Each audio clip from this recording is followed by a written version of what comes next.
Hello বন্ধুরা, পরিমিলা রান্নাঘরে স্বাগত জানাই। আজকে আমি দেশি চিকেন রান্না করব। আদা, রসুন, পেঁয়াজ আমি পেস্ট করে নিয়েছি। এবার আমি মাংসটা ম্যারিনেট করব। এবার আমি তেজপাতা মশলাটা ঢেলে দিলাম।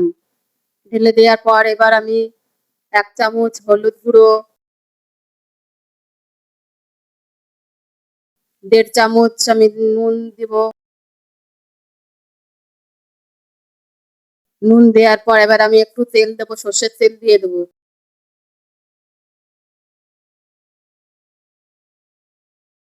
এবার আমি একটা নাড়িয়ে চাড়িয়ে নেবো।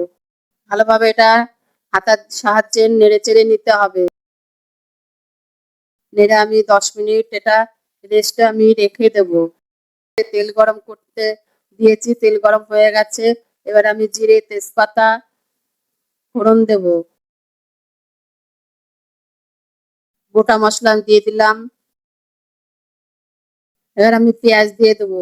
পেঁয়াজটা এবার আমার ভাজা ভাজা করে নিতে হবে, একটু ভালো করে নেড়ে চেড়ে নিতে হবে। ভাজা ভাজা হয়ে গেলে এবার আমি মাংসটা দিয়ে দেবো কড়াইয়ের মধ্যে।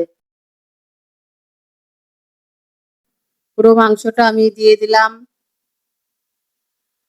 দিয়ে দেওয়ার পর এবার আমি খুন্তির সাহায্যে এবার আমি ভালো করে এটা কষিয়ে নেব। ভালো করে কষিয়ে নিতে হবে, এটা আস্তে আস্তে কষাতে হবে। ঢাকনা দিয়ে আস্তে আস্তে কষাতে হবে।